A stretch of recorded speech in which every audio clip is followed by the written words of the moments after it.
Welcome to NYLA 2020 On Demand. This session was previously recorded for the NYLA 2020 virtual conference. It is available to you through December 31st, 2020. Please note, once viewed, each on-demand program is eligible for 1 continuing education credit. Links to materials and presenter contact information have been archived in a Google folder and are made available after conference. Support files and documents can be found in Session Files below the program description. Any questions about the NYLA 2020 virtual conference digital platform can be directed to Christina@nyla.org, or you can call 800-252-6952. Clap Back at Your Critics is sponsored by SCLA and MPPRT. Hi, and thank you for joining us at NYLA 2020 for Clap Back at Your Critics. We would like to wish you a hearty hello from the past. We are recording this in late September. There is still some optimism in the air, and I hope that is true for whenever you are watching this panel. A quick hello and introduction from us. This is where you try to make your slides work and they decide they just don't want to. So I'm Nicole Scherer. I'm the assistant director at the Nassau Library System. The best critique I've ever received from a critic about library work was once at a hearing for a budget at a library I used to work at. One of our local politicians said, "Why do you spend so much money on children's books? When I was a kid, all the children's books had black and white pictures. They must have been much cheaper. Can you talk to your publisher friends and get them to print only black and white pictures in children's books to save ink money?" Personal favorite. Hi, I'm Robyn Gilloon. I'm the director of the Lynbrook Library. We have a pool over in Lynbrook, and we set up a table there once a week. We have flyers. We talk about our services. We take our library card applications since we know that they are all Incorporated Village residents. It's such a great feeling after we mail the cards out to the residents who maybe have applied at the pool, who have never been into the library, who finally then come in to see us, and they'll say, "Hey, remember me from the pool?" And it's really a nice feeling to get public response that way, as we always don't. Hi, I'm Mike Morea. I'm the director of the Gold Coast Library in Glen Head. My favorite criticism of libraries is always that why do you still need the library now that everything's available on the internet, as if the library was the only place that had books and things before, and not that a big reason for libraries is so that the community can pool their money and share items for the benefit of everybody, not just so that they can now go and buy their own copy of everything. So that's always my favorite criticism.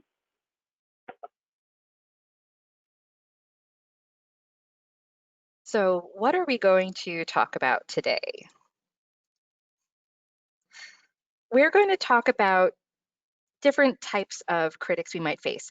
These include external critics who might be members of the public or kind of strangers and allies, stakeholders, board members, but we're also going to talk a little bit about internal critics who are fellow staff or managers. We're going to talk about the differences between face-to-face and remote confrontations. When we think about criticism or conflict, we often think about interpersonal dynamics, but more and more these days, we're likely to see social media being a major hotbed for confrontation and critique. And we're also going to share some strategies to diffuse conflict and criticism and potentially, hopefully, convert critics into allies. What are we not going to talk about? We are not going to talk about how to get revenge. Now, I know this is a deep disappointment for me too. It's always fun to think about what you might have said. For me, the might have said usually arrives 4 to 5 days later when I'm washing the dishes. I come up with the perfect thing to say back. Unfortunately, we don't have time to cover that sort of thing today. We're not going to talk about legal issues like libel or slander. We're library workers. We are not lawyer types. There are plenty of really smart legal library minds you can get advice from on that. And we're not going to talk too much about COVID. While that is, of course, the major point of conflict that most library workers are concerned with these days, we just don't really have the time to get into the peculiarities of critique around a major health crisis, although some of the things we're going to talk about today will undoubtedly be useful in those situations. First up, we are going to define critics. Critics are people or a person who express an unfavorable opinion of something. So in the library context, it's quite likely we will come across several different types of critics. So the first example are, of course, the one we think of the most when we think about criticism. Those would be the general public. Does anyone have examples of critique from the general public? Oh, I can think of dozens myself. I think these are the most common. I think Mike hit upon it a little bit in his opening remarks. I know for myself, when I go out and about in town and I run into people and I tell them what I do, they'll sometimes respond with wonder, like, oh, a library, those still exist? Or do you get paid to do that? Or I think everyone's personal favorite, must be nice to have a job where you get to sit and read all day. So those are among my favorite general public and from stranger kind of critiques. Those are the types of people I'm always kind of on the lookout for. The next group of people who might be critics are your stakeholders. Those can be library boards or local political types. So I'm lucky enough to be in a village library. So I have not only library board members, but village trustees as well. And when we go into my village board budget meetings, inevitably I'm asked the same question year upon year. What are the system charges for? What are my circulation system charges for? And I consistently answer these questions year after year, almost the same as I've done the year before. Don't have it written down, but I know what they are, so it's easy to say. A couple of years ago was my crowning moment where when I was asked the question by one of the trustees, another, my village liaison, actually answered the question for me. The key was I was diligent in my answers, and it was helpful in my repetitiveness. When I started as a director, I looked at the budget wholeheartedly and did what I could to shave costs, move monies around, but I kept telling them that, you know, at some point there was going to be a want and not so much of me moving stuff around. So the year that I finally needed to ask for that want, it came of no surprise. I kind of led them to that point in time. So it's just real helpful to make your points as precise as you possibly can, which I'm not doing right now. But Mike? That was very fast. Hi. So perhaps the most, in many ways, the most important critics that you need to learn to work with are library colleagues at other libraries and your own library staff. I can think of an example when we first started with the ebooks and downloadable audiobooks here in Nassau County. The idea of us sharing things equally in an overdrive site, you know, buying things together and sharing those equally. A lot of people said, I can't do that. Are you kidding? There's a lot of different things. So we found ways to answer the questions. We worked through it, and now 10 years later, we have a site that's already done 1 million circulations this year because we were all able to work together. But if we had stopped at the first criticism and said, you know what, you're right, and we walked away, we wouldn't really have been able to go much further. And that's within your own individual libraries as well, whether you're the director. You know, I'm trying to roll out a time clock right now. So how do you work through that? How does that work differently? How does that change things? But even if you're the young adult librarian and you're trying to come up with an initiative for the local high school kids, or if you are the Reader's Advisory Librarian and you're trying to run a reading program, you need the rest of the staff. You need to be able to explain it to them, and if they have feedback, know how to be able to respond to that. It's not that you're going to actually implement all the feedback that you get, but it might be things that you can implement or things that they see being the ones either at the desk or at, you know, the circ desk, the reference desk, who see the problem or the small glitch that you got to fix to make the thing successful. So yeah, back to Nicole.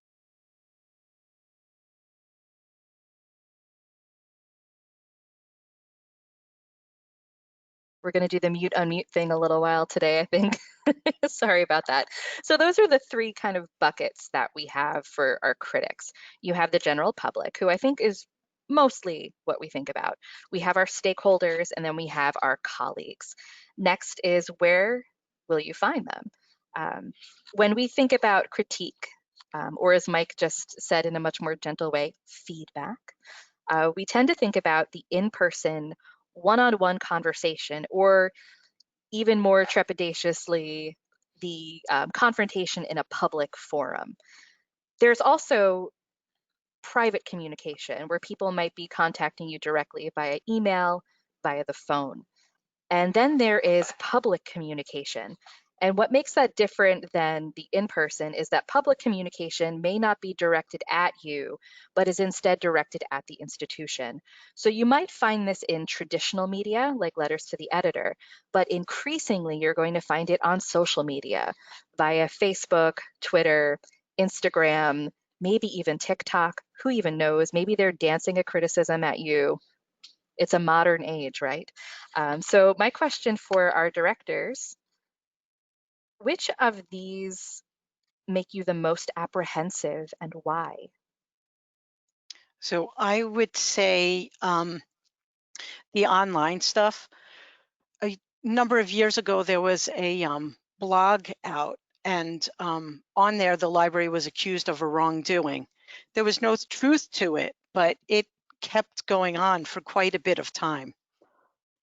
At some point, you're trying to figure out, address it, not address it. We were all getting more and more infuriated by it, but we were trying to keep ourselves out of it, as the village wanted us to do that as well.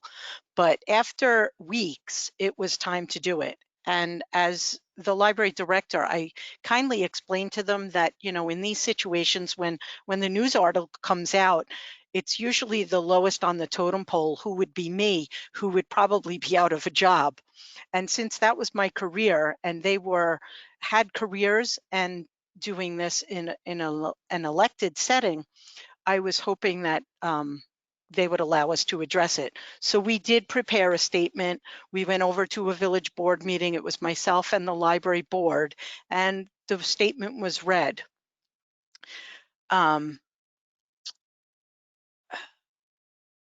It was a way for us to clearly articulate what we needed to say and to totally address the problem. It does go over Lynbrook TV, so while people in the audience could have questioned us, at least the answer was out there and well heard.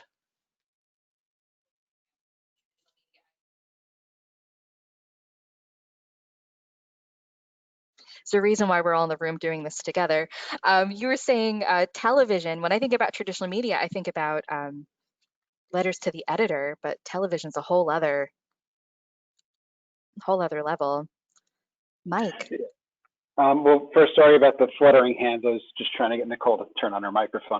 And hopefully it was entertaining. But social media is the one that pretty much gives me nightmares, because I think the thing is, no matter how angry somebody that you might talk to on the phone is, or you know, somebody in person, with social media, you never really know where the attack angle is coming from, or if it's an attack angle. Sometimes it's a good thing. Sometimes. One of the most stressful moments of my career was 5 or 6 years ago. We were working on a building project, and that criticism came out of the blue at about 8 o'clock on a Sunday morning in August while I was driving to Cape Cod, and my daughter was a year and a half old at the time, so I was literally standing in the weeds on the side of the road in Cape Cod, trying to defend the library while changing diapers in the trunk. So, and it really can come at any time. So that's the thing that kind of makes me the most nervous about it. At the same time, I think the other thing about it that makes it more stressful is the fact that it's basically library's performance art. When you have a conversation in person, you always want to be polite. You always want to say the right thing, because, you know, somebody can go talk to their neighbor. When you're on Facebook, especially if that criticism has come through on a post that's on the library's Facebook page, you're not just talking to that person, you're talking to your entire community who pays the bill for your library. And you want to make sure you get that right. You want to make sure it's accurate, and you want to make sure that everybody, at least, they might agree with the criticism, the criticism might be right. You always need to remember that too, but at least it wasn't like you screaming at somebody or coming off wrong. You definitely, so that makes that the more stressful one to me.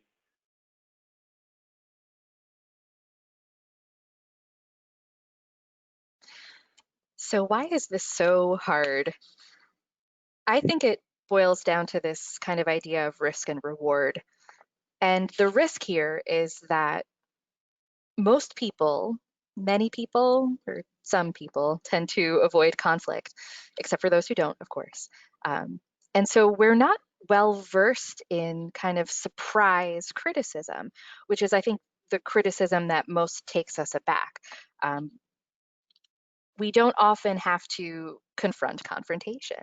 So there is a fear of failure. There's a fear of the getting got by the gotcha moment, of saying the wrong thing. And this is compounded by our status, as Mike was describing, as public servants. We are entrusted with the library, not just its day-to-day operations, but its future. This is, for many of us, we work at institutions that have been around for a long time before us, and we are entrusted right now with making sure they continue on to the future long after we're gone. So sometimes we are concerned with jeopardizing the bigger picture. And in saying the wrong thing, there's a real risk that we can do serious damage when what we meant to do was good. And also, it can feel like there's no real reward. As Robyn was saying earlier, we spend a lot of time repeating ourselves and saying the same thing over and over again. Kind of, I always feel like I'm in search of that kind of golden piece of phraseology that will solve all of the problems. And I just have to say it once and I'll never have to say it again. So it's really challenging and something to take very seriously, this idea of how to do this right in a way that not just advances our cause, but kind of ensures that we don't do damage ourselves. So we're here with a challenge and a goal. So the challenge is to respond to criticism, whether it's well-founded, feedback, or off base, without escalating the situation. And then the goal is to, in an ideal situation, correct someone's misunderstanding of the subject at hand in an attempt to limit future criticism, or ideally even win them over to your way of thinking. Now, we're talking about good faith criticism here. There are certainly trolls who cannot be reasoned with, who like to argue because they like to argue, and we'll touch that base a little bit later. But for the most part, with good faith critics, there is always the chance that you can transform them into allies and maybe even advocates for the library. Is there a time that you were able to diffuse criticism and change someone's way of thinking about the library? So we get a lot of teens in the library after school, as we're right across the street from our high school, which generally is, everyone would be like, yay, teens coming in. But when you get 20 to 30 teens who want to behave like they're in a park, not in a library, there's really no yay about that. It just becomes a tough situation. There were times when I called up parents, and in one instance, I called up a parent who was not getting that their child could have been doing what I was talking about. So in conversation, I kind of invited her to the library. I said, why don't you come on over and see what goes on if you have the opportunity, because it had escalated where this child wasn't leaving, and I had said I was going to call the police, and that's when the mom and I spoke, because she couldn't believe that a child could be doing something of such nature in a library. Well, she took my invite and came in with younger sibling on hip one afternoon, unbeknownst to her son, and caught him doing precisely what I had discussed on the telephone. And instead of walking up to him right away, she kind of stayed in the background a little bit and really watched him, and proceeded to walk up to him afterwards and told him to leave the library. And she came into my office afterwards and kind of said her phrasing was she was happy she embarrassed him in front of his friends, as he had been embarrassing her at the library with the staff. So that to me was a win. I mean, I don't want to deter teens from coming in, but behaviors have to be behaviors. And I thought, well, since one parent experienced it, generally speaking, teens' parents know each other as well. So I was hoping that experience would be shared with the other parents. It did come down after a while, so it somewhat worked, but she and I became kind of allies in it. And she left that day handing me her cell phone number and told me to call her anytime that I was having trouble. So I thought that as a win.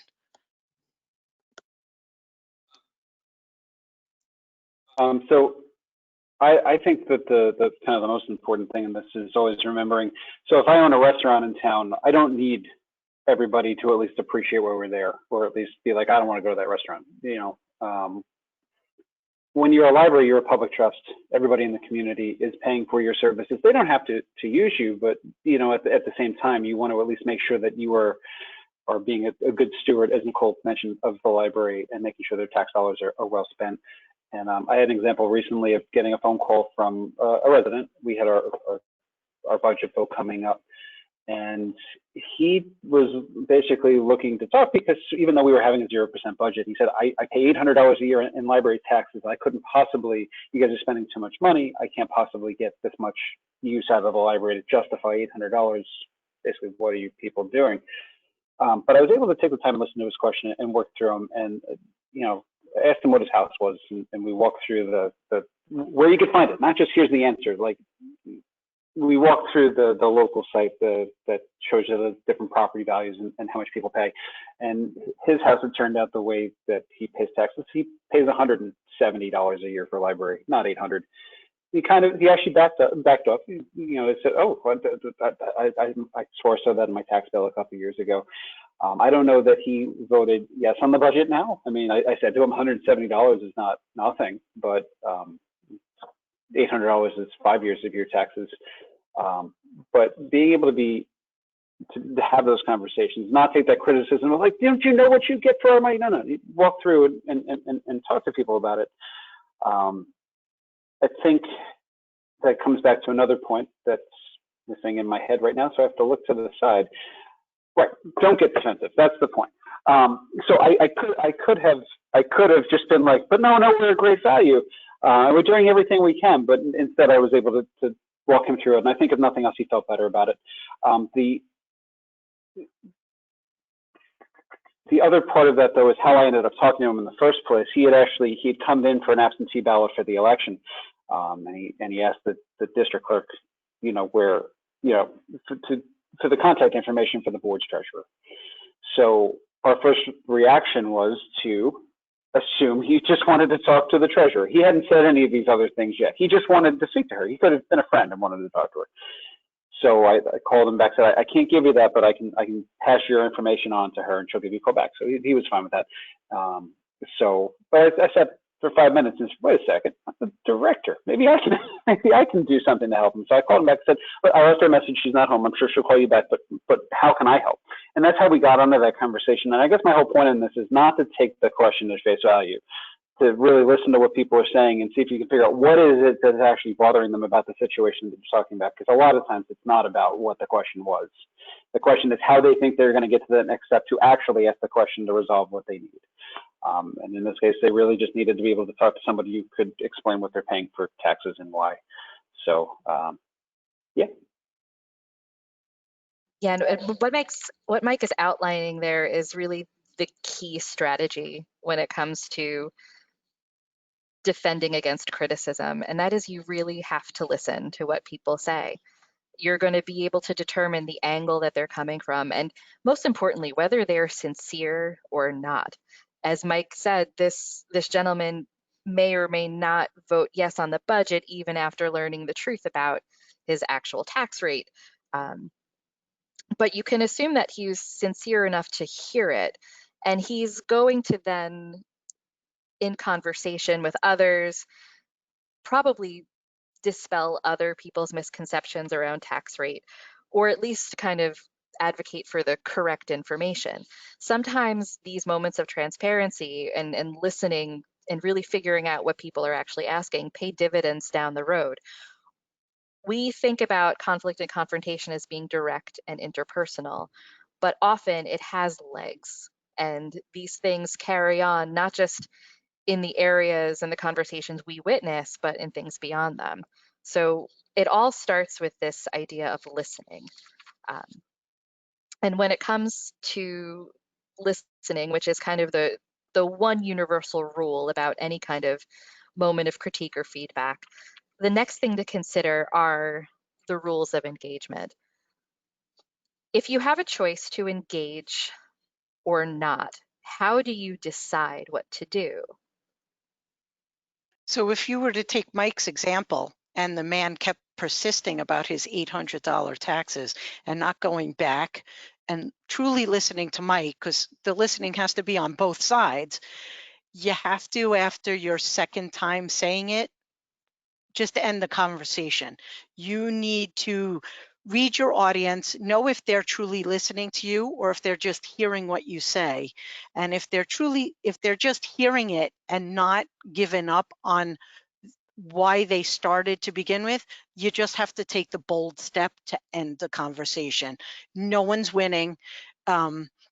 It could be a complete circle, and you don't want to do that circle continuously. So there are, just like a have a nice day, sorry that I couldn't help you, and just really take the step and end it. It's an art, but at times it needs to be done. And I think that's really important because I know I often feel like I owe people an answer and I will hold on too long in trying to respond to people's arguments, whether they're in good faith or not, because it's just habit to want to answer. It's a very library thing to have the answer, to give the answer. I love that piece of advice, Robyn. Thank you.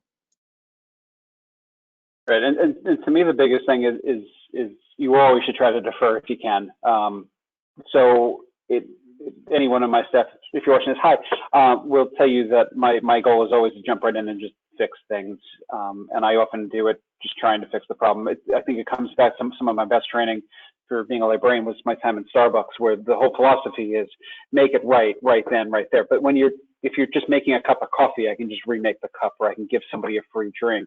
When you do as many different things that we do as a library, and we have as many different departments and all these things going on, sometimes if you jump in too fast without getting all the answers, you can create 4 more situations worse than what you think you just fixed. So the more that you can take a step back, or look at, if it's something that involves data, look at the data. If someone's saying, it always takes forever to get books here. Well, there could be a valid criticism there. Or it could be that they don't know how to check their reserve list and they keep forgetting to pick them up. But if you take that time to go back and do that research, it might be that you end up with a better solution, but also the patron feeling just as well, because you can give them, they know that not only did you say you would get back to them as soon as possible, but you did, and you're trying to fix it, even if right at that moment there isn't a solution.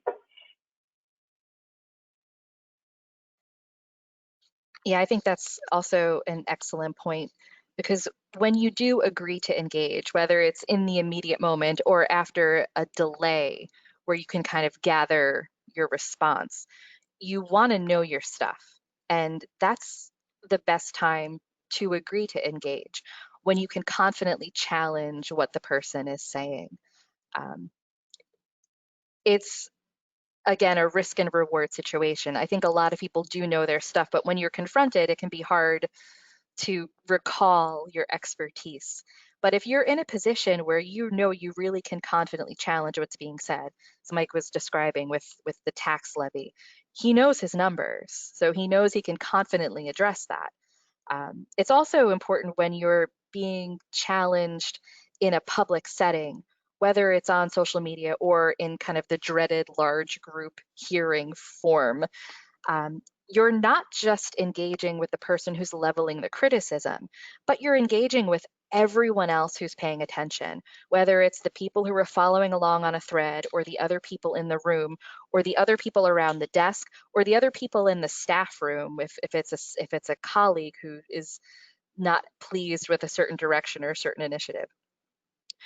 When you can educate others, you have to really consider the risk of the situation, because the benefit in getting the correct message or the beneficial message out to a wider group of people is almost always worth the risk. Now, we're in a really interesting time. It's also really important to engage when the subject matter is super serious. When we think about kind of what's serious in libraries, we think about people critiquing our services, people critiquing our funding, and it's pretty easy to balance that. People who are critiquing the way you arrange the books on a shelf, not as serious as people who are critiquing the fact that you absorb public funding to exist. That's a real thing you have to challenge. We find ourselves in this particular moment in history with an overarching serious issue, and that is the current public health crisis. If people are challenging your response to COVID, the changes you've had to make to your facility or to your rules and your procedures, that is something that you really do have to engage with quickly and seriously. It really does put everything else into perspective. Critique of funding is serious, but endangering public health is something that is absolutely essential to combat. So when you have a choice, those are the places where you want to take the risk. There are also, of course, sometimes where you have absolutely no choice but to engage. And we're going to talk a little bit about some tips and tricks for those moments as well. So we kind of call this controlling the arena. You may not know what's coming at you when you click open your library social media for the day. You turn to the local newspaper, or God forbid, the local television network news, or who's going to walk through your door. You don't know what they might level at you. So of course, what you can control is yourself and your response. So the first thing that we'd like to share is that if you can avoid it, don't go it alone. If you have the opportunity to team up with a colleague, do so. This can be from vetting responses to social media with colleagues in your building or colleagues who work in the area, like fellow directors from across buildings, reaching out to those who might have some experience, or if it's that kind of in-person moment. You want someone ideally to be the active participant in the confrontation, the person who's going to be the talker. But in the best case scenario, you want someone also to be observing the action. This may not feel like it helps in the moment, and you certainly don't want to give the appearance of ganging up on anyone, but that observer can record what's going on, not just the words that are shared, but the body language that the critic is deploying around you, and also the reactions of the other people who might be witnessing the event. I spent a lot of time in my career talking to local politicians in my previous job in Connecticut, and it was always my job to be the talker, but I never went alone.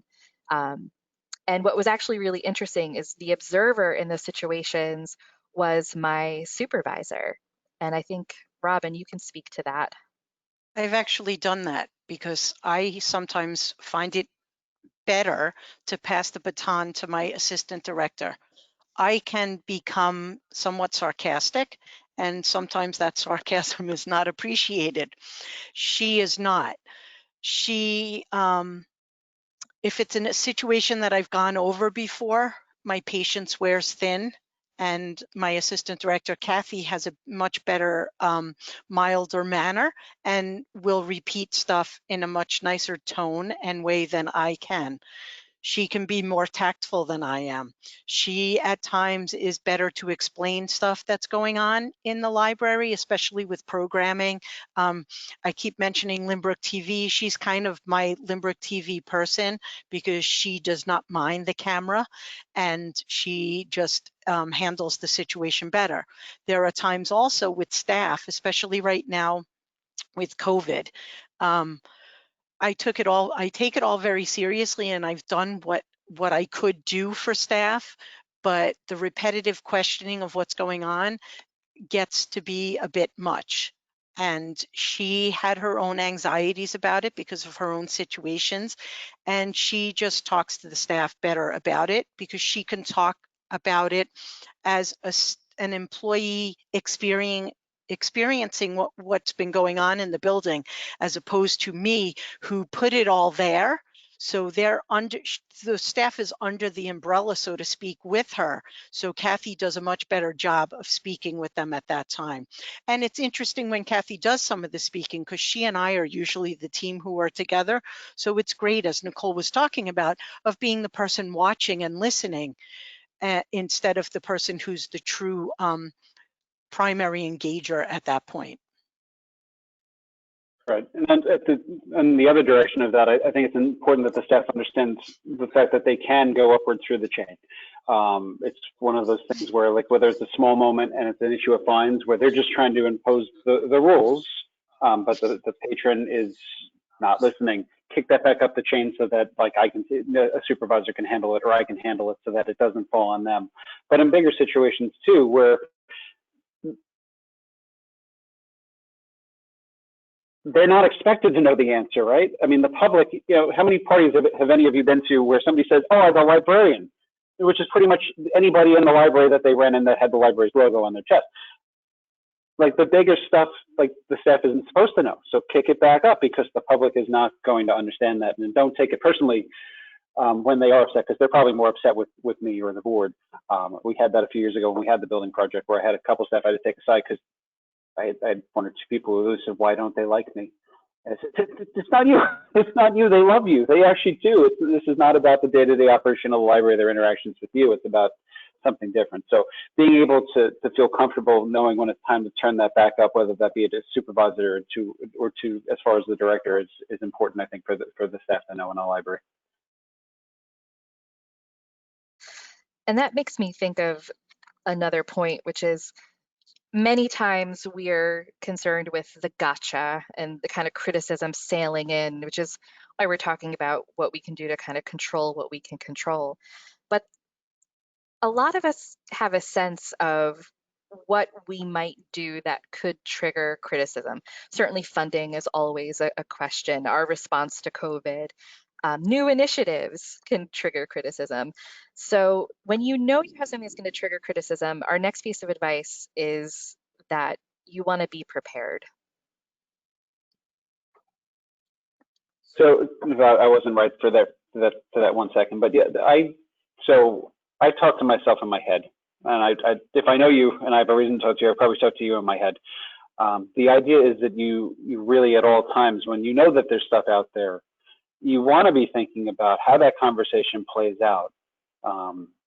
If I say this to somebody, is that to end the situation, or is that what does that prompt them to think about? Does it keep it on topic, or does that open up a whole Pandora's box of things that you weren't talking about right now? But the more that you can practice in your head and have these conversations with the fake you who's out in my head, the better you'll be prepared when you're actually talking to that person in person. It's not always going to go that way. There could have been that 15th possibility that's the one that actually comes out. But the more you've thought out about the way that you sound, what your tone is, the better you're going to be prepared when that person actually does react to you, to be able to come up with something productive rather than actually ending up in a fight. I think you need to know your stuff. You need to be human about it. Be logical about it. If you can have a prep sheet. When I go to my village budget meetings, I have a prep sheet. I look at it. I look at my statistics monthly. You need to be part of your library. You need to be the key part to the library. Comfortable in what you're talking.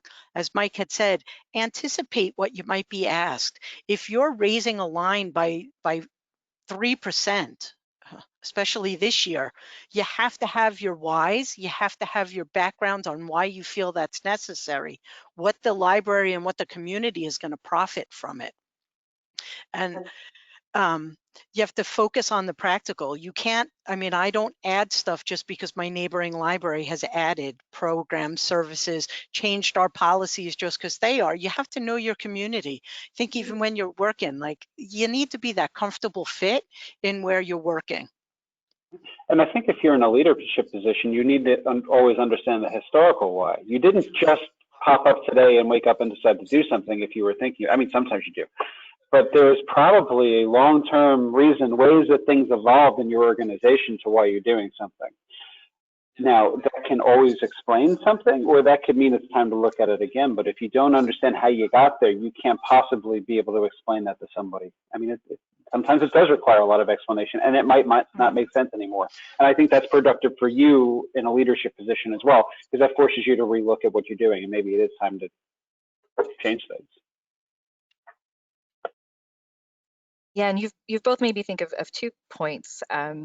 Robyn, when you were talking about knowing where you are and being practical, I know myself, I tend to fall back on kind of the big library inspirational things. And, you know, we can talk about ourselves as champions of democracy and the heroes of intellectual freedom, and all of that is true. But it doesn't win you an argument with a critic most of the time, particularly if their critiques are around really tangible things. I love to talk about how essential libraries are, but I have to remember when I make my responses, our essentiality is around the day-to-day good we do for ordinary people who live in our communities. All of that other inspirational stuff is important and it plays really well in our library bubble, but not necessarily to the people who are funding us.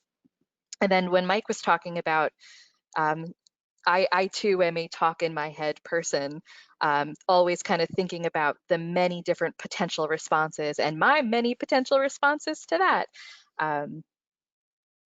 When I do that, when I play that tape forward, I also try to think about how I'm going to kind of affect the timing of a situation.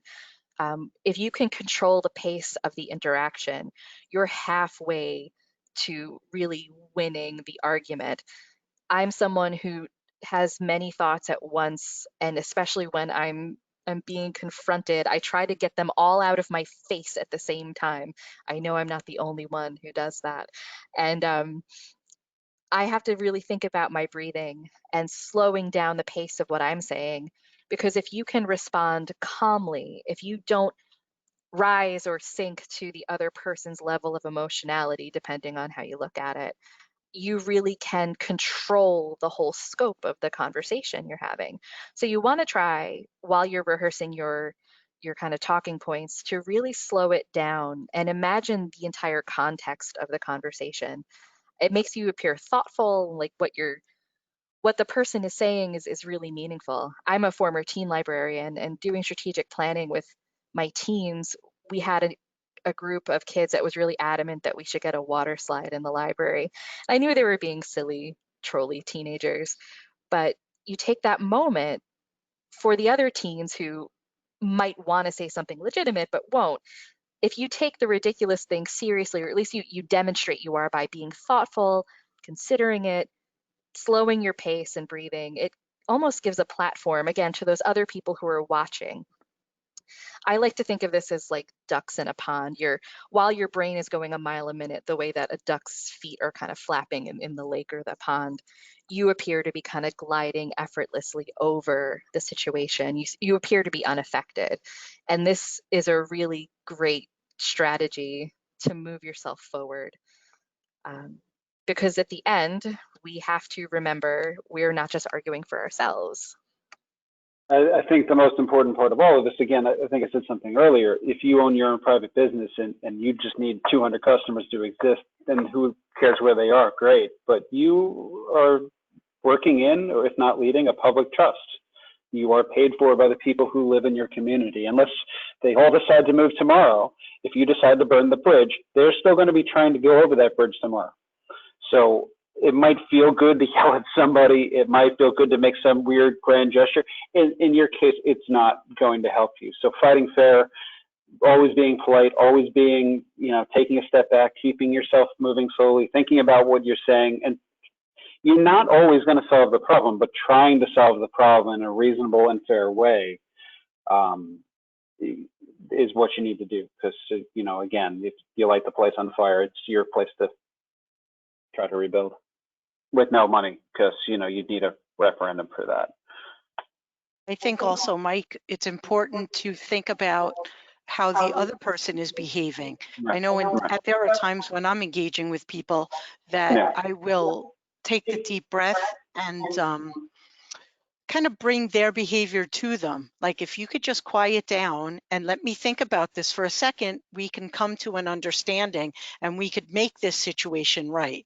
But by your making a scene, it's not helping it. And I think that's important. I also think it's important if somebody else has started on the staff the confrontation, to remove that person solely. Like, okay, I need you to go over here and I will help Mr. Smith. So the torch is no longer in the direct area, and you don't have to worry about that flame going any further. There, you know, it's all kind of, you relate it to all of the public speaking and all that 101 type of stuff you learn, but you really need to use it at times, and it really does work.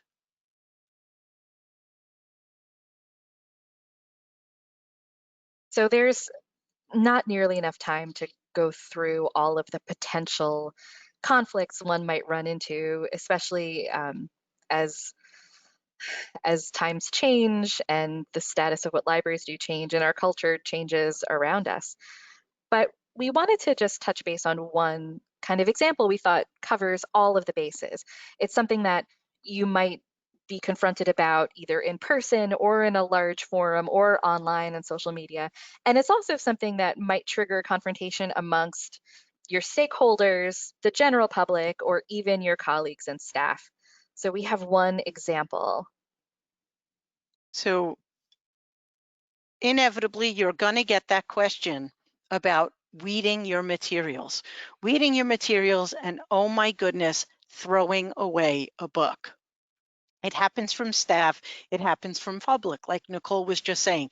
And it's not even at that moment the talk of the monies. It's not really a budgetary. They just don't understand that you want to get rid of materials.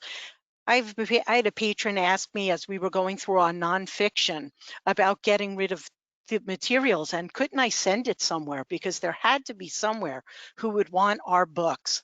And I nicely said to him, so do you think that this book that maybe says smoking is still safe, or Yugoslavia is still a country, is really information I as a professional should pass on to somebody? You know, it's against our moral.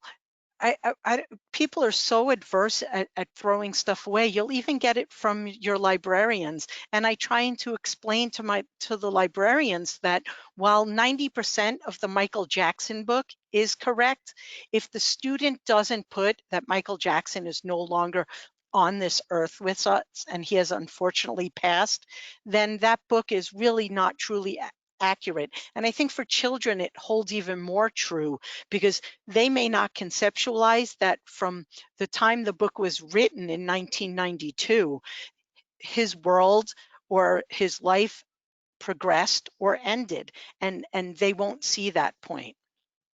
I get it even from my Department of Public Works, who can't understand that I'm having to get rid of books. So, you know, the other option is to just put them in a cardboard box and tape it up and write the word garbage on it, because they don't know that it's truly books. But it's incredible what the mountains you have to go through just to do that. And you need the space on your shelves, and people don't want to hear that. Although I have told, like, my village board, you have to look at it like it's your sock drawer, and socks get tattered and socks get torn and socks wear out, kind of like the information in the book. And to get more socks, you have to get rid of those socks, because you don't want to have 2 sock drawers in your house. Then you truly have just too many socks. So if they want me to keep all the books, they need to give me a building project, and they're not going down that road. So it's just the way I handle things. Well, and yeah, I think that's, you know, one, there is a part of the response is that there is a cost to keeping these books. It's not, we don't have unlimited shelf space, not free. And Gold Coast, that is a big thing. I think that's both, we get that question a lot, but it's also helped us answer the question. You know, we're a 4,400 square foot building. We, in our collection development policy, we call ourselves from the beginning a boutique library because we have all of the newest stuff and we have multiple copies of it. But if you want us to have the newest stuff that in our case might not even be that old needs to leave, or we need to build a building. And maybe one day we will do that, but it has to leave. So we've gotten really good at that speech, and most of the time that actually does pretty much, people do seem to understand that. They more don't understand why they can't bring their books and why I don't want to use them, so that I can then read them. So, but we're also very good at the book sale racking and everything. So, but yeah, you know, weeding is important, so hooray.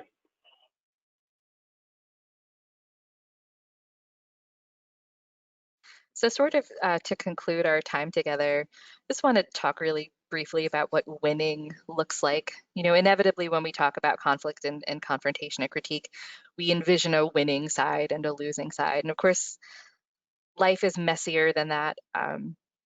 But if we're going to consider the goals and the challenge here, the risk and the reward of it all, you win or lose a confrontation really from the moment you decide to engage or not. And if you do decide to engage, we hope we've given you some good strategies to kind of wind your way through. You're never going to get everyone to your side, certainly not with a couple of clever phrases. If we ever find them, we, the three of us, will retire to Tahiti and you will never see us again.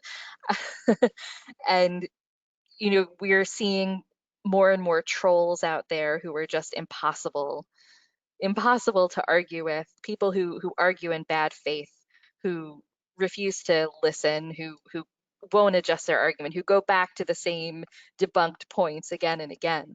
So when you decide someone is worth engaging with, remember, if it's a public conversation, and many times it will be, you aren't just talking to your critic, but to everyone watching. You may not realize that you're winning over allies and potential advocates because the person in front of you doesn't seem to be reached, but you very well might be. Winning is projecting the image of the library well to anyone who is witnessing the conversation, be it in person or be it online. Winning is keeping your cool and remaining an authority on what you're speaking about. So again, this is a really challenging topic and one that we can't hope to cover in an hour fully. But at the end of the day, winning is keeping your cool and knowing your business. So, and I think at this point, winning is keeping our hours, keeping our services, and keeping our existence. And in my world, that would be a very nice win. I lost my train of thought. I had a thought. Oh, well, it's not 2 a.m. But Mike. Actually, I think you both covered it all pretty well. I think winning is, there are trolls out there, but I think public libraries, when we are loved by our communities, when we're doing our job, and if we don't give reasons for, if we do our services well, if we don't give reasons for people to be upset with us, the trolls tend to leave us alone, is what I've found. The troll doesn't typically try to pick on the public library for fun. They pick on the public library because we've done something that has actually, you know, aggravated somebody in the community. So I feel like, you know, if you're always listening, if you're always trying to talk to people, you know, make sure that your services are providing what the community does need, I feel like you should have less arguments than not. And I thought of it. You just have to remember, at the end of the day, you need to look at the mirror and be proud of what you did that day and be comfortable with it. And, you know, as a village, I do that a lot when I talk with my liaisons and the mayor. You just have to go to the point that you're comfortable with. You need to live with yourself, and that's what the important part is. And you know, you need to make your staff and the institution and our profession proud of where you're going and what you've done. Mike, do you have anything in closing? I thought that was my closing. Well, thank you thank you, everybody. I'm good. So yeah, I want to say that in closing for myself, that people don't typically like conflict, but this is a good fight. When you're put in the position to defend the library, it can be stressful, but you're doing good work when you do it. So for all of you who are going to face these situations, we hope that these words have been helpful. And with that, we would just like to say thank you. I personally would like to extend a thanks to my two co-presenters, both of them directors at busy libraries, doing an incredible amount of re-envisioning library service in these wild times. And I'm so grateful that you took some time out of your ridiculously busy schedules to do this presentation with me. Thank you for asking us, Nicole. Thank you. Thank you so much, Nicole, Robyn, and Mike. This concludes the NILA 2020 On-Demand program Clapback at Critics. We hope that you continue to take advantage of all the on-demand and live programs the NILA 2020 annual virtual conference has to offer. Thank you for helping us make this the best virtual conference ever.